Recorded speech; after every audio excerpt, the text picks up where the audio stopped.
brothers. Shalom brothers and sisters semuanya. Semua bersukacita hari ini. Semua sehat ya. Mari jemaat Tuhan, mari saya undang untuk bangkit berdiri. Kita mau datang ke hadirat Tuhan. Kita mau bersyukur.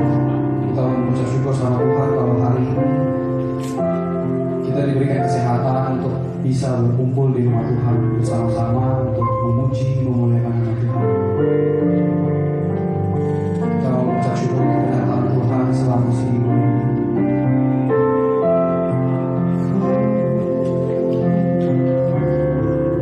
Juga kita mau mengucap syukur untuk setiap proses yang Tuhan berikan untuk kita, sehingga kita bisa menjadi lebih baik untuk menghadap Tuhan.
saudara seiman kami Tuhan, dengan keluarga kami Tuhan di tempat ini Bapak.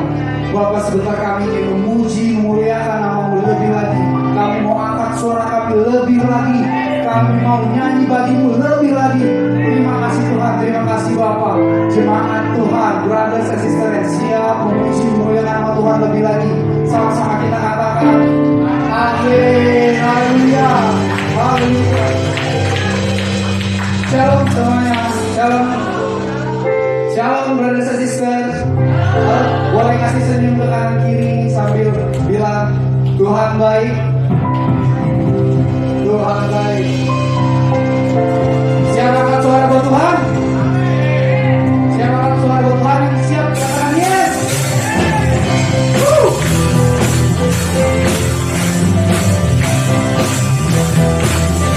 Yes Tuhan.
Hari ini hari yang spesial banget ya, setidaknya buat saya nggak tahu buat saudara, tapi tadi pagi saya udah cerita sama David, this is a special day for me. Kita akan lanjutkan khotbah minggu lalu, bersiap menerima berkat Tuhan. Siapa yang mau menerima berkat Tuhan? Saya pengen saudara-saudara itu longing menerima berkat Tuhan. Pengen banget terima berkat Tuhan. Sama seperti saya gitu ya. Saya sampai mikir, Tuhan, apalagi yang aku harus lakukan? Apalagi yang harus aku perbaiki? Supaya aku itu menjadi wadah yang digerojok sama Tuhan. Nah, saya berani sharing ini karena saya sudah melakukan dan saya sudah mengalami. Kita lihat slide berikutnya. Tuhan itu rindu banget loh. Tuhan itu pengen banget memberkati anak-anaknya. Nah ini beberapa ayat aja, ayatnya banyak banget. Minggu lalu kita udah baca ya. Ada berkat jasmani, ada berkat rohani, ada kebahagiaan, ada sukacita, ada kebenaran, ada damai sejahtera dan macam-macam. Dan itu Tuhan janjikan buat kita anak-anaknya. Jadi berkat jasmani ngomong materi, yes. Saya senang banget. Saya punya teman ngobrol namanya Abigail. Bukan cewek lain maksudnya. Abigail ini ada di sini. Hari ini saya dari depan gini ngelihat ada pemandangan yang spesial. Abigail sama Kesia ini ada kesamaan. Dua-duanya diapit sama cowok Hope Church. Coba lihat deh. Bener gak? Bener kan? Dari depan ini kalau ngelihat pemandangan bagus. Nah, Abigail pernah ngomong seneng denger khotbahnya Dedi karena nggak melulu bicara rohani, tapi ada unsur manusianya ditampilkan. Bener nggak? Uang memang bukan segalanya, tapi segalanya butuh uang. Saya banget cuma Daniel, yang lain nggak butuh duit di sini, ya udah terserah lu lah. Nah, jadi kalau ngomong berkat jasmani ada materinya, ada uangnya. Dan itu ada loh di Alkitab. Ayatnya banyak. Ada berkat jasmani, ada berkat rohani, ada hikmat, ada macam-macam. Ada kesehatan, ada opportunities, peluang yang Tuhan ciptakan. Dan itu saya pengen kita semua ngalamin, kita semua dapat yang dari Tuhan. Dan seperti tadi sudah saya sampaikan, saya pengen banget saudara-saudara itu longing, pengen banget Tuhan, aku pengen loh diberkati, aku pengen loh. Nah kalau orang punya keinginan seperti itu pasti menggali kan, gimana ya supaya aku diberkati, apa yang aku harus hindari, apa yang aku harus bersihkan supaya aku bisa menerima berkat Tuhan. I am worthy to be blessed by God. Supaya aku layak. Nah itu saya pengen saudara-saudara punya paradigma seperti itu gitu loh. Pengen diberkati. Tuhan aku kurang apa ya? Kurang apa ya? Nah apa yang harus kita persiapkan? Apa yang harus kita miliki? Kita run through aja cepet. Nomor 1, kita harus punya paradigma yang benar. Nah yang saya sampaikan di sini, nanti saudara bisa lihat detailnya di YouTube. Minggu lalu sudah saya sampaikan, tapi yang saya mau stressing lagi. Bicara paradigma yang benar, bukan bicara tentang positive thinking. Kalau motivator dunia yang ngajarin positive thinking, enggak. Alkitab tidak mengajarkan positive thinking. Alkitab mengajarkan tentang rightful thinking.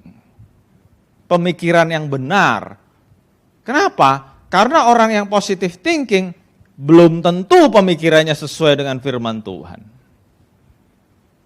Mungkin saudara nanya, Pastor kok tahu? Ada satu masa dalam hidup saya suka ikut seminar tentang hal-hal seperti ini.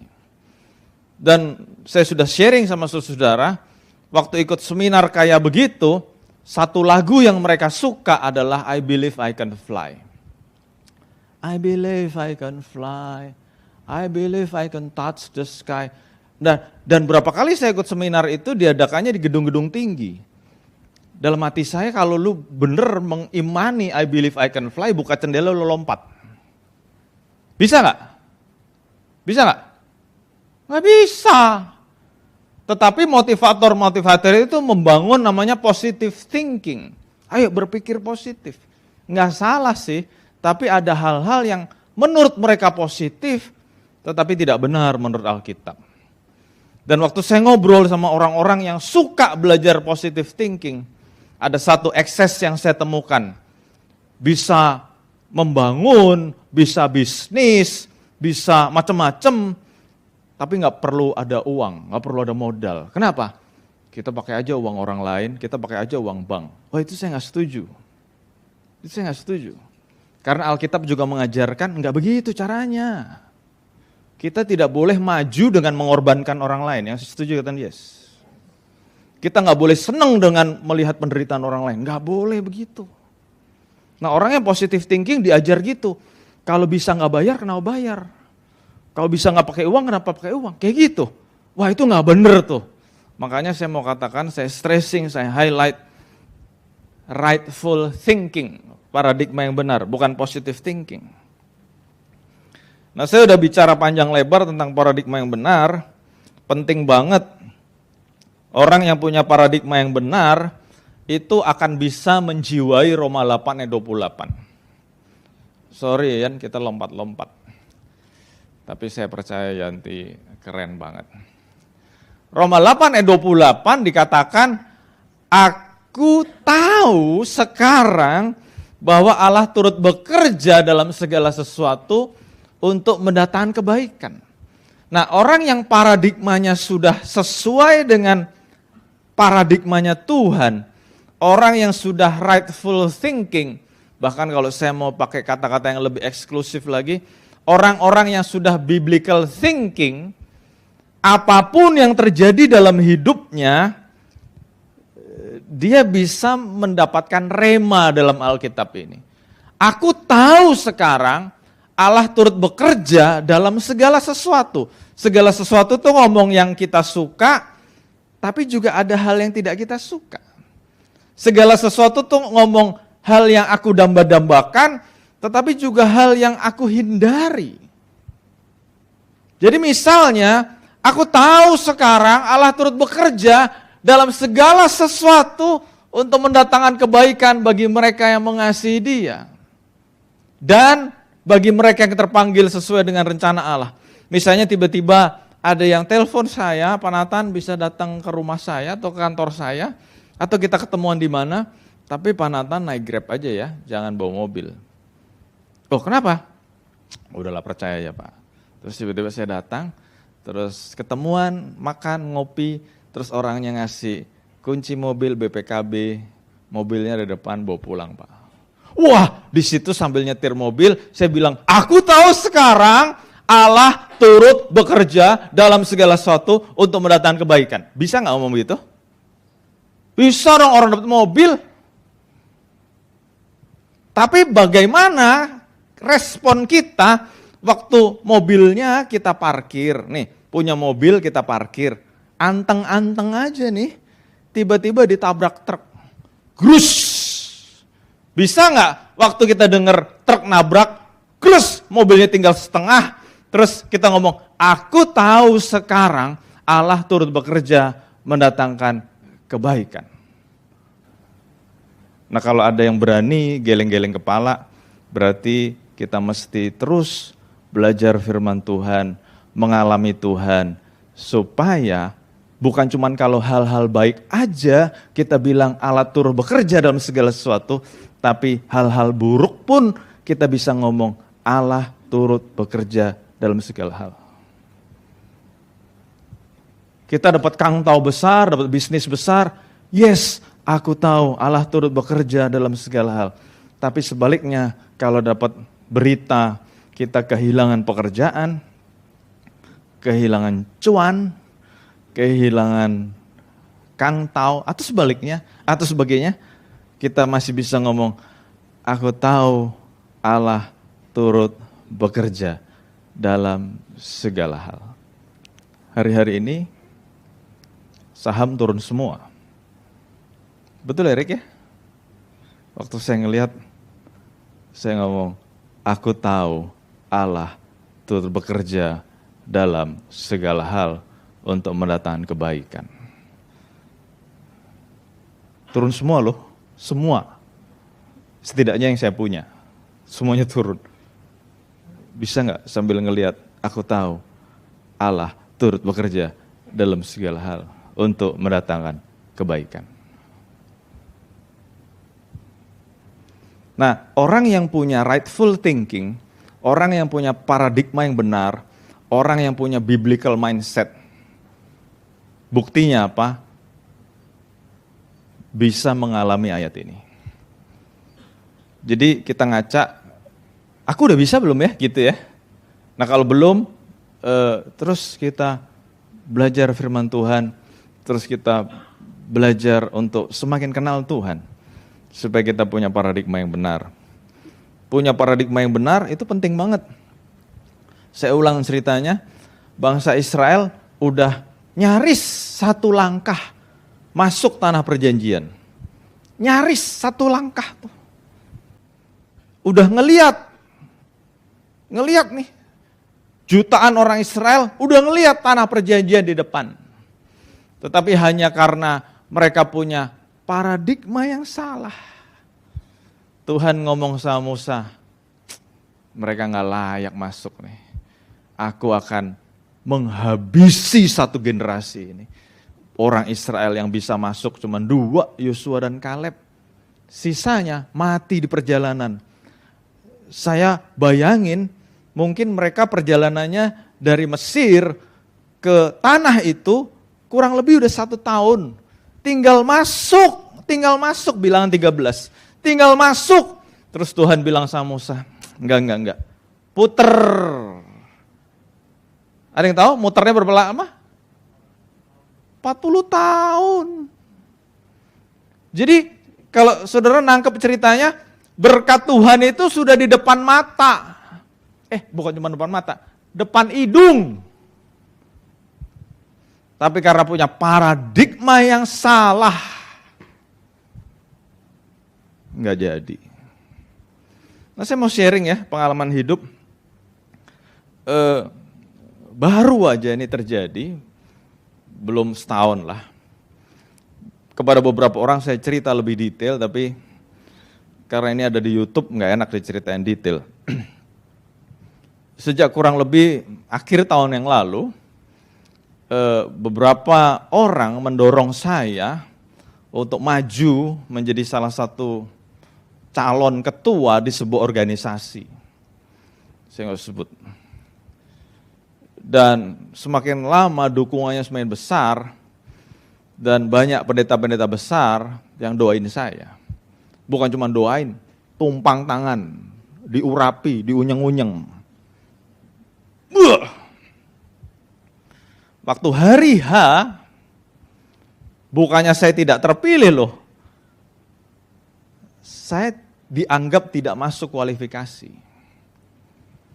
Nah, waktu saya diumumkan begitu, orang nanya sama saya, sedih nggak? Enggak. Kecewa nggak? Enggak. Apalagi waktu sampai rumah, Pastor Lina dan anak-anak, waktu saya kasih tahu nggak jadi, mereka malah sorak-sorai. Yes, nggak jadi. Malah seneng. Jadi buat saya, oke, nggak apa-apa. Nah, tapi dalam perjalanan itu, beberapa teman saya ngomong, teman dekat ya, mereka ngomong, berarti pendeta-pendeta itu doainnya salah dong. Kan mereka udah doain loh. Terus saya jawab, enggak. Mereka enggak doain salah. Karena waktu mereka doain saya, yang saya tangkap is not about position. Waktu mereka doain saya, yang saya tangkap adalah urapan memperbesar kapasitas. Yang saya tangkap adalah akan ada peluang-peluang yang Tuhan bukakan. Bukan ngomong posisi jabatan.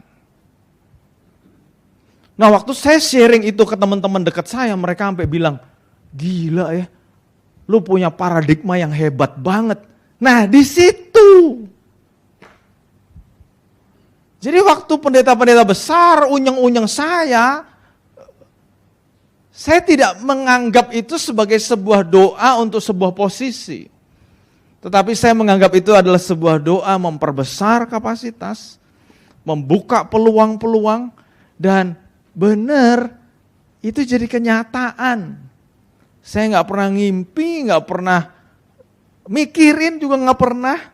Saudara tahu ceritanya, Juni yang lalu bisa khotbah di Jepang, pakai bahasa Inggris.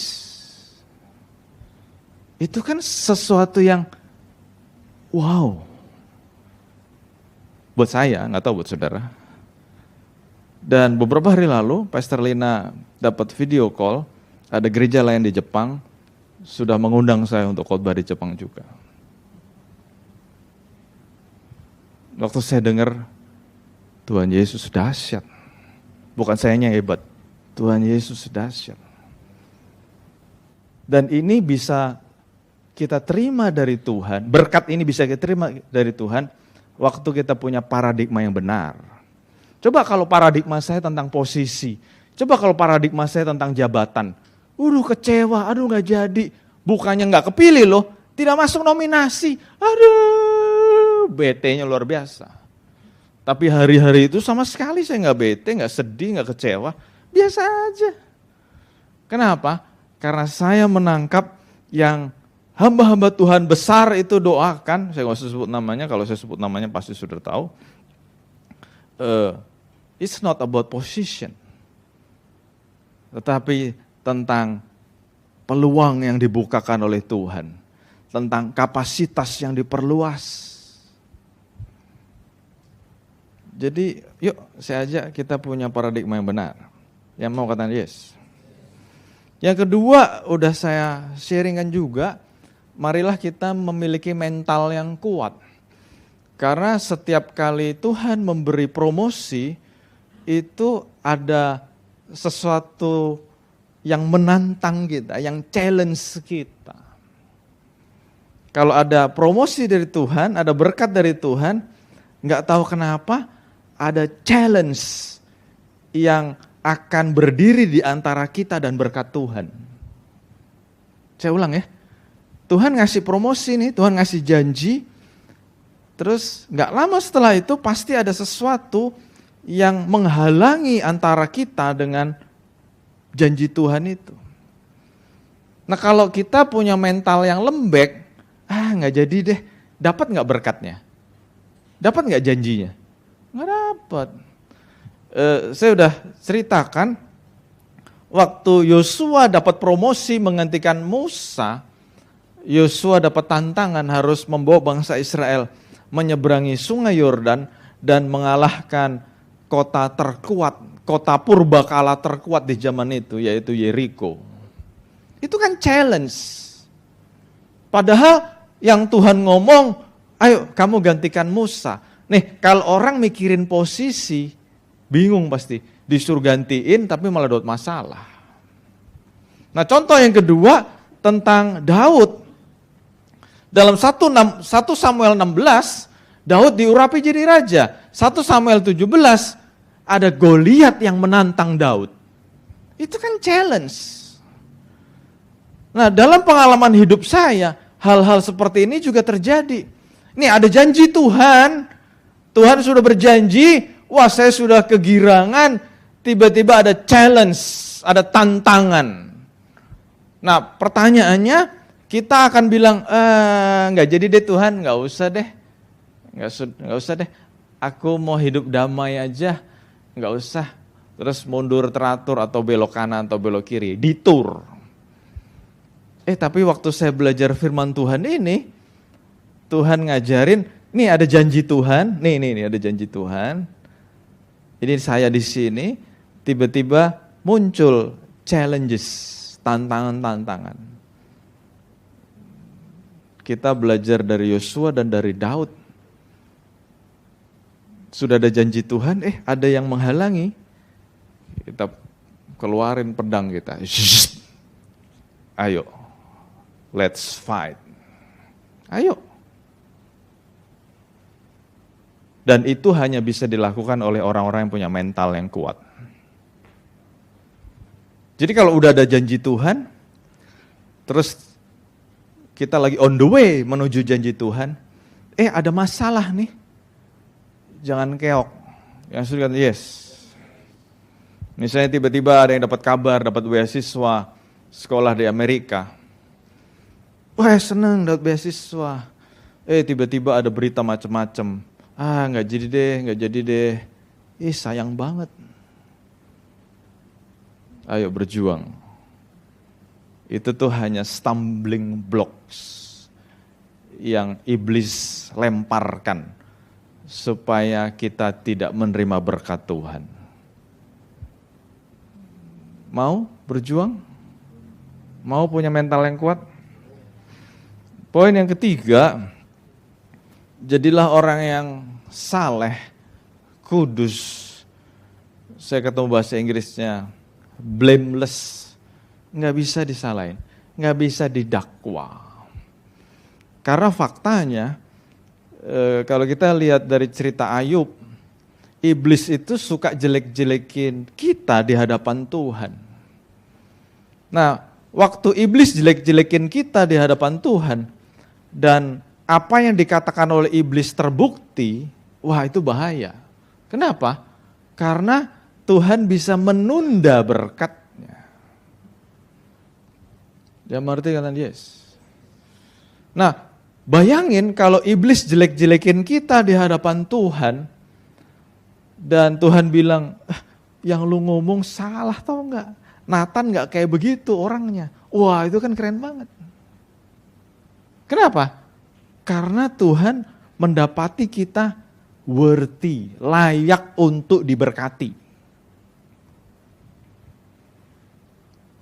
Misalnya David ini bos saya misalnya gitu ya Fit ya. Terus David udah ada rencana untuk kasih saya promosi, fasilitas, dan macam-macam. Terus tiba-tiba ada orang lain, namanya Bambang lah ya, nggak ada yang namanya Bambang di sini. Sorry ya kalau yang namanya Bambang. Terus karena dia iri sama saya, dia jelek-jelekin saya di hadapan David. Terus David mikir, bener juga ya, namanya Nathan orangnya kayak gitu. Udah deh nggak jadi deh. Iya deh. Tapi kalau sebaliknya, David bilang, lu mengiri aja. Nathan tuh orangnya baik tuh nggak kayak begitu. Kebayang nggak saudara? Halo, kebayang nggak? Jadi pastikan kita saleh, kudus, jujur, takut akan Allah, dan menjauhi kejahatan. Itu poin ke 3. Kita masuk poin yang 4 hari ini. Hidup dalam kebenaran. Hidup dalam kebenaran. Seperti saudara tahu, ini ayat favorit saya. Yohanes 15 ayat 7. Jikalau kamu tinggal di dalam aku dan firman-Ku tinggal di dalam kamu, mintalah apa saja yang kamu kehendaki dan kamu akan menerimanya. Saudara mau nggak minta apa aja, terus kita dapat? Mau nggak? Kuncinya ada di kalimat yang pertama, pastikan kita tinggal di dalam Tuhan dan firman-Nya tinggal di dalam kita. Firman tinggal di dalam kita itu bicara tentang setiap hari kita merenungkan firman Tuhan. Saya mau nanya tapi nggak usah dijawab secara publicly, jawab hati masing-masing aja. Siapa yang tiap hari baca Alkitab? Nggak usah dijawab lah, daripada mempermalukan diri sendiri kan. Siapa yang tiap hari baca Alkitab? Siapa yang setiap hari bukan cuma baca, merenungkan firman Tuhan? Nah, kalau kita mau apapun yang kita inginkan terus kita terima, ternyata kuncinya simple. Firman-Nya tinggal di dalam kita. Baca firman, renungkan. Bukan cuma sampai renungkan, lakukan. Itu bicara tentang aku di dalam Tuhan dan firman Tuhan di dalam aku. Bicara tentang hidup di dalam kebenaran. Nah, kalau kita sudah hidup dalam kebenaran, tidak ada alasan yang membuat Tuhan menunda berkat-berkatnya. Saya ulang ya. Kalau kita hidup dalam kebenaran, melakukan kebenaran, tidak ada alasan Tuhan menunda berkat-berkatnya. Saya mau gunakan waktu beberapa menit ke depan untuk mengangkat beberapa topik kebenaran. Tapi sebelumnya saya mau ngomong dulu. Saya nggak butuh uang saudara. Tapi hal ini perlu saya sampaikan. Salah satu kebenaran yang Tuhan mau kita lakukan, namanya adalah persepuluhan. Saya ulang ya. Salah satu kebenaran yang Tuhan mau kita lakukan, namanya persepuluhan. Tadi saya udah ngomong ya, saya nggak minta uang saudara. Tapi kalau saudara sungguh-sungguh mau mengalami berkat Tuhan, kita harus hidup dalam kebenaran. Termasuk motivasi dalam mengembalikan persepuluhan harus benar. Jadi kalau ada pendeta yang ngajarin, ayo kembalikan persepuluhan supaya diberkati, itu saya juga nggak setuju. kok kayaknya mancing Tuhan. Enggak. Tetapi konsep besarnya adalah kita melakukan kebenaran dan salah satunya adalah persepuluhan tadi. Jadi bukan supaya kita tambah diberkati, enggak. Tapi kita mau hidup dalam kebenaran. Nah, beberapa bulan lalu saya sudah khotbah tentang persepuluhan tuh. Hari-hari ini karena saya ada pengajaran di Rayon 7 dan saya tim teologi, banyak teman-teman gembala yang minta saya untuk khotbah di gereja mereka tentang persepuluhan. Saya dan teman-teman di tim teologi, kita mempelajari TikTok, Instagram, YouTube, dan segala macam sosial media yang disampaikan oleh tanda kutip orang-orang yang ngakunya ngerti tapi ternyata nggak ngerti. Ada yang bilang nggak usah persepuluhan itu. Itu saya mau ngomong ya, itu dengan gampang dipatahkan.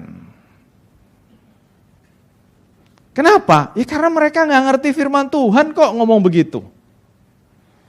Secara biblikal, secara teologis, gampang didebat.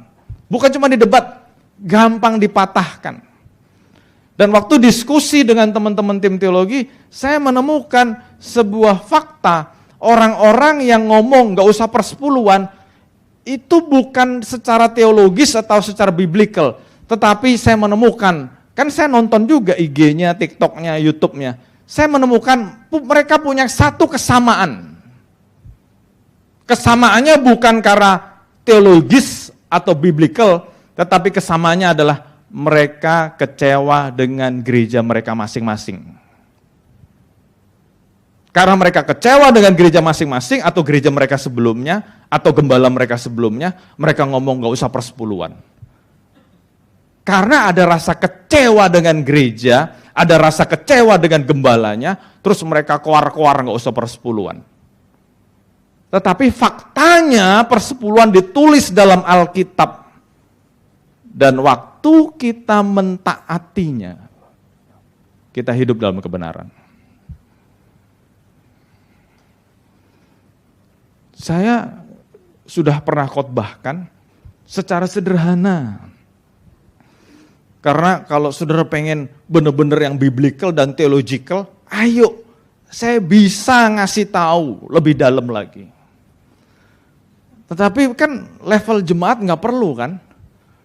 Saya pengen loh saudara menikmati hidup yang fullest, yang optimal. Dan salah satu syaratnya, hidup dalam kebenaran.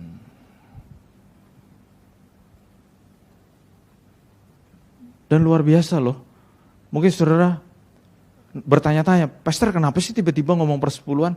Saya juga heran, dalam 1-2 bulan terakhir ini, saya dan Pastor Lena, kita ketemu dengan beberapa orang yang bersaksi. Mereka bukan ahli teologi, mereka bukan pendeta, tapi mereka bersaksi. Karena setia dalam mengembalikan persepuluhan, mereka mengalami pembelaan Tuhan. Saya heran loh, dalam 1-2 bulan ini kok sering dengar soal ini. Nah, saya jadi mikir, saya sama Pastor Lina, harus diingetin lagi nih di Hope Church.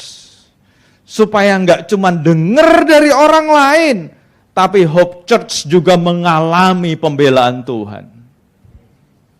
Kenapa? Salah satu faktornya adalah setia dalam mengembalikan persepuluhan. Persepuluhan itu bukan sisa-sisa ya, oh nanti kalau ada sisa gue kasih deh. Kita harus menjadi orang yang komit. Dapat, bukannya kita, nanti kalau sisa. Enggak, dapat kita sisihkan yang pertama kali. Dan Tuhan gak pernah tutup mata buat orang yang setia dalam melakukan hal itu. Kami mengalami Dan kami mendengar orang-orang itu, walaupun saya harus hati-hati ngomongnya, dalam mengembalikan persepuluhan, tidak boleh punya motivasi supaya diberkati Tuhan. Dalam mengembalikan persepuluhan, tidak boleh punya motivasi supaya lebih diberkati Tuhan. Nggak boleh. Tetapi faktanya, orang-orang yang setia dalam mengembalikan persepuluhan mengalami berkat Tuhan yang extraordinary. Sekali lagi ya, saya nggak minta duit saudara. Tapi saya ngomong begini karena saya mengasihi saudara-saudara. Dan saya pengen saudara-saudara mengalami the fullest life. Hidup yang maksimal. Jangan kayak yang saya sering ngomong, jangan BP 7 atau bahkan BP 1 juta atau mungkin BP 10 juta. Bangun pagi-pagi, pulang petang-petang, penghasilan pas-pasan, pusing. Setiap bulan kayaknya kejar-kejaran sama tagihan. Aduh, ada ini lagi. Aduh, ada ini lagi. Aduh, ada ini lagi. Aduh, ada ini lagi. Di akhir bulan bukannya tabungan tapi minus. Dan ajaib, nggak usah ngomong secara teologis, tetapi saya menemukan 2 bulan terakhir ini orang-orang bersaksi, puji Tuhan Panatan, puji Tuhan Bulina, karena kami sekeluarga setia dalam persepuluhan. Di saat semuanya sepi, kami mengalami pemeliharaan Tuhan yang dahsyat. Kami mengalami promosi, kami mengalami keuangan kami diangkat naik sama Tuhan. Nah, waktu kita berdua dengerin gitu, dahsyat nih. Berarti janji Tuhan ya dan amin. Dan saya rindu saudara mengalami itu. Saya bersyukur dari kecil saya dididik. Dari kecil. Saya ingat banget zaman saya kecil, uang jajan saya 1 bulan 5.000 rupiah. Bukan US dollar. Rupiah. Zaman saya SD itu cukup loh. Karena saya ingat banget hari-hari itu beli bakso nggak sampai 200 rupiah. Jadi saudara yang hidup di zaman ini jangan pernah berpikir 5.000 itu apa. Enggak. Zaman itu saudara saya cerita gini jadi nanya, pastor umurnya berapa sih emang? Ya terserah lo. Dan dari kecil saya sudah dididik. Kamu dapat uang saku 5.000. Papa mama saya selalu ngomong, ingat nomor 1 apa? Persepuluhan.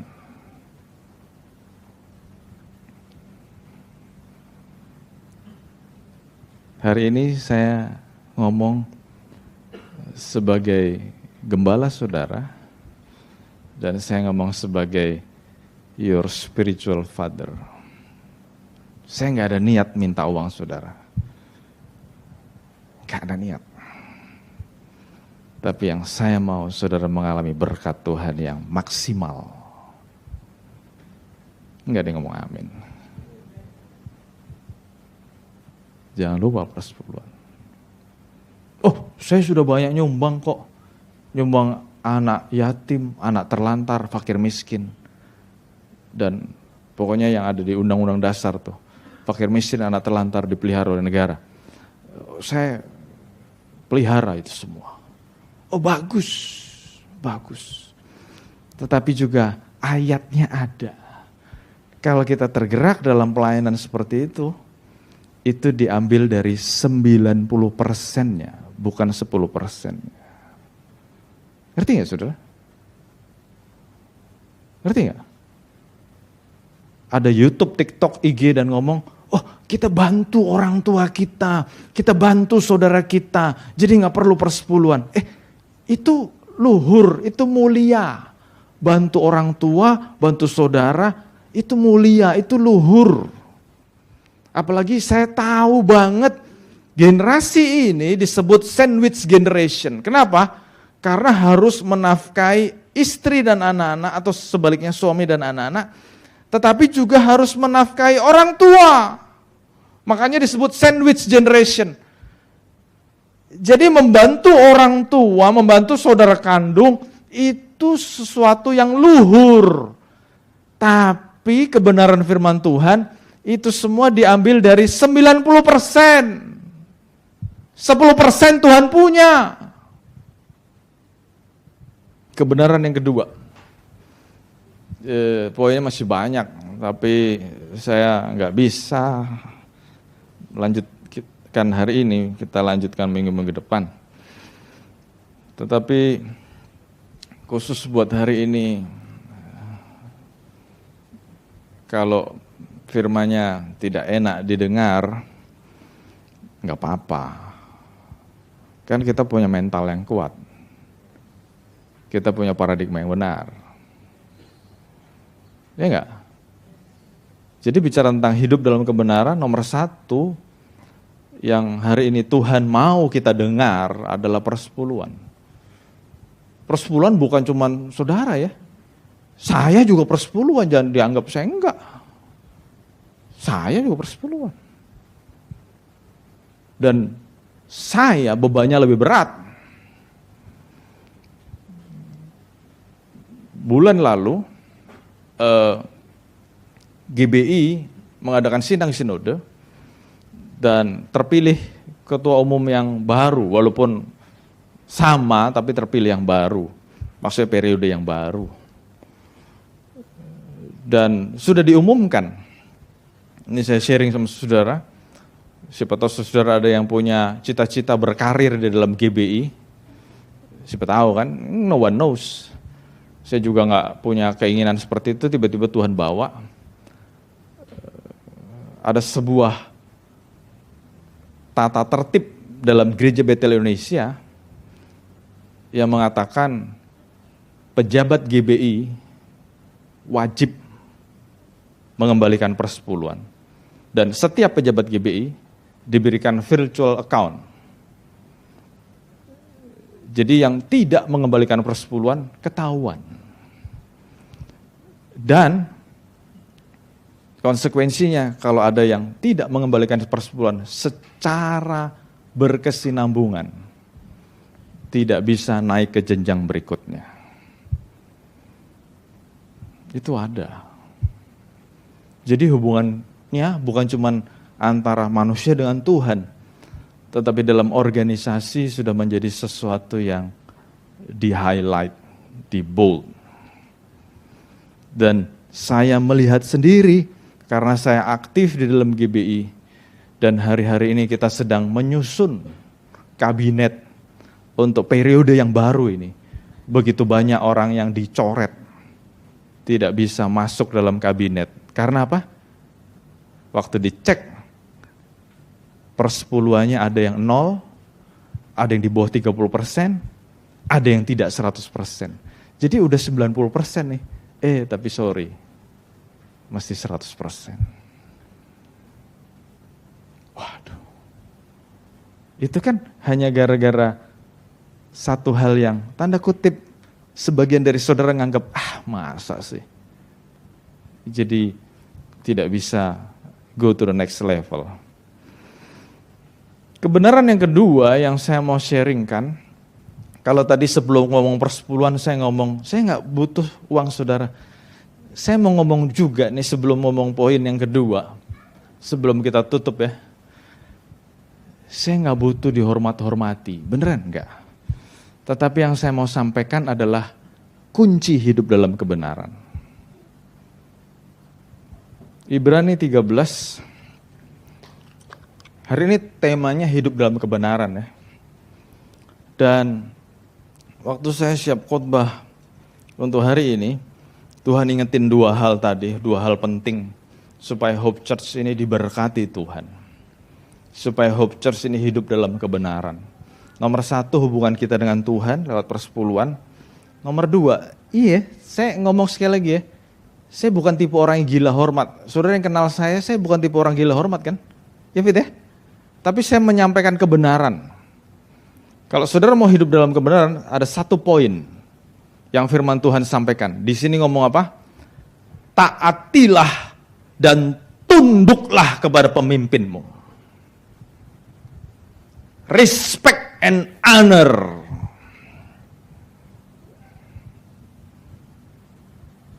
Sekali lagi ya, saya bukan tipe orang yang gila hormat. Jadi jangan setelah selesai khotbah ini, saudara, pastor, enggak.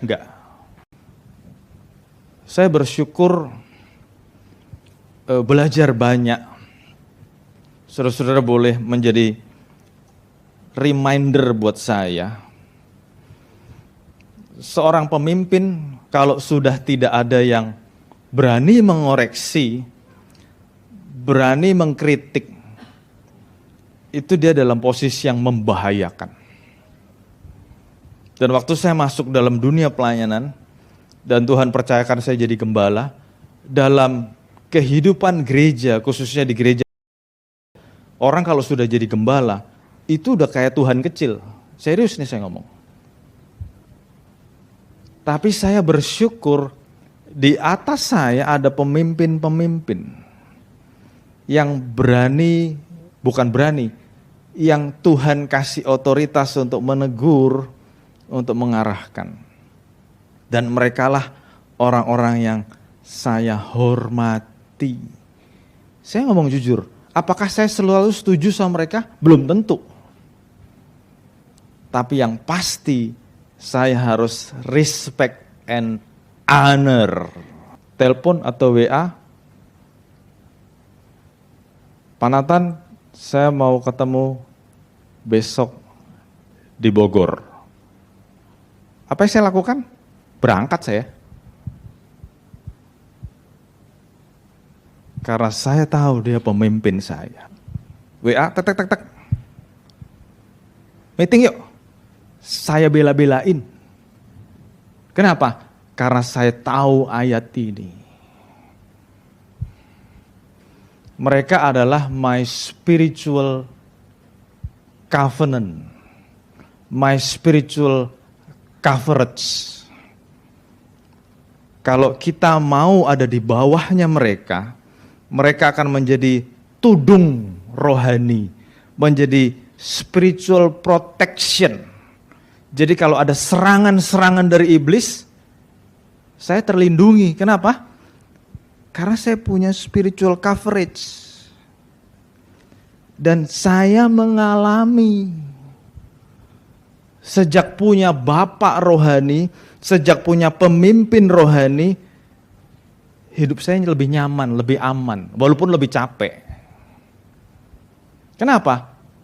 Wah, saya senang banget kalau Pak Rusli, ya sebut nama lain, Pak Paul Wijaya ngomong sama saya, Nathan gak usah takut. Tiap hari saya doain Nathan. Oh itu udah cukup. Cukup. Tiap hari saya doain Nathan dalam doa pribadi saya. Saya ngomong gitu langsung. Boleh ditampilin ayatnya tadi, Yan? Tetapi kuncinya apa? Respect and honor. Supaya apa? Dengan jalan itu mereka melakukannya dengan gembira, bukan dengan keluh kesah. Mereka kan manusia, saya juga manusia. Bayangin, saya mengembalakan saudara, tapi doain saudara sambil, capek lah doain dia terus, nggak nurut. Ada untungnya nggak buat saudara? Didoain sih didoain, tapi sambil berkeluh kesah. Nggak nurut, semaunya sendiri, males, nggak komitmen. Kan saya bisa ngomong gitu sama Tuhan kan? Nggak ngomong juga Tuhan udah tahu. Bisa nggak ngomong gitu sama Tuhan? Bisa. Dan saya tidak mau pemimpin saya melakukan hal itu. Makanya Pastor Lina suka ngomong, kamu nggak capek? Ya, ini loh ayatnya, ini loh ayatnya. Supaya mereka tidak berkeluh kesah waktu doain saya. Happy. Oh Tuhan berkati Nathan, orangnya rajin. Saya minta tolong apa aja, Nathan lakukan. Kan keren.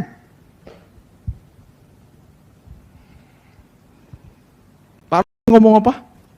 Ini kan ada saksinya nih, ada ibu. Pak Rosi lagi khotbah. Langsung tiba-tiba, nanti Pak Nathan yang akan jelasin artinya lebih detail lagi. Bisa ngomong begitu. Saya langsung, oke. Dalam sepersekian detik, langsung.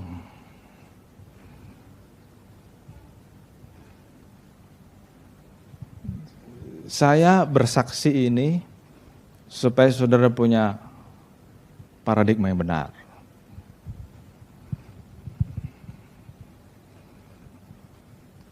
Hal yang sederhana ya. Sekali lagi ya, saya bukan tipe orang yang gila hormat. Saya juga nggak minta spesial apalah, treatment, enggak. Tapi saya sama Pastor Lina, kalau pergi jalan-jalan kemana-mana, kita selalu beli sesuatu buat kasih oleh-oleh Pak. Itu sebagai sebuah tindakan. Respect and honor. Pak dibanding saya, asetnya jauh lebih banyak beliau kan? Iya nggak? Tetapi manusia, pulang dari mana dioleh-olehin, pulang dari Semarang dibeliin bandeng, pulang dari Jepang dibawain mochi, spesial, kita bungkus spesial. Pak, Bu,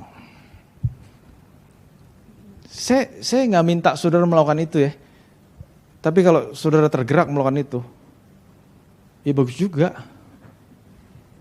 Karena fakta nih ya, sejak saudara jadi jemaat Hope Church, cuman beberapa orang loh yang pergi ngoleh-ngolehin kami itu. Saya nggak minta loh, nggak minta. Tetapi dari apa yang saya lakukan buat pemimpin saya tidak mendapatkan apa yang saudara lakukan kepada saya. Ngomong vulgar aja. Di IG kemana, oh ya puji Tuhan, diberkati Tuhan. Tapi ya sudah, gembalanya nggak diingat. Tapi kalau ada apa-apa, telepon, WA, nangis-nangis, ya itu memang tugas si gembala, nggak apa-apa. Tetapi kita kan manusia nih loh. Saya berdiri di sini kan manusia kan, punya perasaan, punya rasa sukacita, punya rasa keluh kesah juga gitu kan.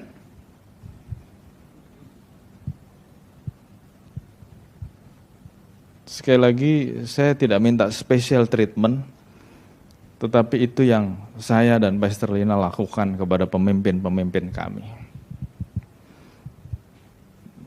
Dia suka bikin kue dan beberapa kali nggak usah pesen. Pak Rusdi nggak pesen, Pak Polo nggak pesen, siapapun kita kirim. Pak ini Lina yang bikin. Wah gitu ya. Ada sesuatu gitu loh. Respect and honor nggak cuma di mulut, tapi dilakukan. Nggak cuma waktu dapat tugas, siapa, tapi dalam kehidupan sehari-hari kita tunjukin. Bahkan hal yang sepele sekalipun. Kalau WA, saya pastikan secepat mungkin saya jawab. Saya tidak akan membuat pemimpin saya nunggu-nunggu. Kalau perlu kasih notif yang beda. Jadi kalau pemimpin kirim WA atau telepon, ringernya beda. Kenapa? Supaya tahu. Kan kalau mereka WA, telepon, bukan cuman, halo gimana kabarnya? Enggak kan? Ada sesuatu. Dan itu saya lakukan. Saya suka main air, siram-siram. Tiba-tiba telepon bunyi, angkat. Shalom Pak. ngomongnya panjang. Selang masih berantakan. Ya nggak apa-apa. Saya sekali lagi ya tidak minta special treatment. Tapi kalau saudara pengen hidup dalam kebenaran, ini beberapa hal yang sangat aplikatif. Simple. Saudara mau nggak hidup dalam kebenaran? Dan hari ini saya sharing 2. Persepuluhan sama respect and honor your leader, spesialnya spiritual leader. Dan saya mau baca sekali lagi sebelum saya tutup. Taatilah pemimpin-pemimpinmu dan tunduklah kepada mereka. Apa di situ ngomong? Sebab mereka berjaga-jaga atas jiwamu. Seneng punya spiritual leader yang doain saya setiap hari. Kalau ulang tahun, WA. Happy birthday ya. Dan saya ikutin tuh mereka. Ada special message di baliknya. Ya kan, gak cuma happy birthday kan. Tapi ada special message. Wah, amin. Amin. Makasih Pak. Karena seorang pemimpin kalau ngirim special message, itu yang mereka dapat dari Tuhan. Do not take it easy. Terus jawabannya global. Thank you guys semuanya, thank you. Dia bukan guys, dia bukan semuanya. Dia spesial. Saya nggak nyindir siapapun. Tapi itu yang saya lakukan kalau pemimpin saya WA saya.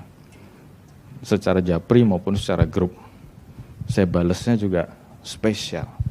Amin, terima kasih Pak buat doa-doanya. Terima kasih buat ucapannya. Yang mengerti kalian yes. Yuk kita berdiri sama-sama. Bagaikan bejana siap dibentuk. Kita mau disempurnakan selalu. Bapak, ini yang menjadi kerinduan kami Tuhan. Kami mau terus disempurnakan. Dari hari ke hari kami mau menjadi manusia yang lebih baik lagi. Amin. Dari hari ke hari kami mau menjadi anak-anak-Mu yang lebih baik. Amin. Bahkan lebih daripada itu, kami mau menjadi pelayan-pelayan Tuhan yang lebih baik lagi. Amin. Kalau Engkau sudah percayakan kepada kami pelayanan demi pelayanan, kami mau terus memperbaiki pelayanan kami. Yes. Kami mau terus memperbaiki hidup kami. Amin. Supaya kami boleh ditemukan hidup dalam kebenaran itu. Amin Tuhan Yesus. Kami tidak membutuhkan supaya Engkau lebih memberkati. Karena faktanya Engkau memberkati kami. Yes. Tetapi yang kami mau adalah kami mau taat akan kebenaran-Mu Tuhan. Kalau Engkau sudah menyampaikan isi hati-Mu, Engkau sudah menyampaikan firman-Mu, bahkan Engkau sudah memberikan firman-Mu secara tertulis, yang kami panggil Alkitab itu. Kami mau belajar mentaatinya Tuhan. Karena itu adalah salah satu bentuk kami respect and honor Tuhan kami. Yes. Kami mau mentaati Tuhan. Kami mau menghormati Tuhan. Terima kasih Bapa. Aku sudah selesai berkata-kata. Roh Kudus-Mu yang akan terus bekerja dalam hati kami, mengerjakan hati kami, melembutkan hati kami. Kalau mungkin ada hati yang keras, hati yang tidak mau berubah, hati yang tidak mau dibentuk, aku berdoa Tuhan, hanya Engkau yang sanggup mengubahkan hidup seseorang. Hanya Engkau yang sanggup melembutkan orang. Hanya Engkau yang sanggup menjamah orang. Yes. Bekerjalah sebebas-bebasnya Tuhan, supaya tidak ada jiwa yang terhilang. Setiap Hope Church, setiap jemaat-Mu di Hope Church, adalah anak-anak yang menyenangkan hati Bapa kami di surga. Terima kasih Bapa, Engkau berkati setiap pribadi. Setiap pribadi diberkati Tuhan. Setiap pribadi mengalami berkat Tuhan yang melimpah-limpah.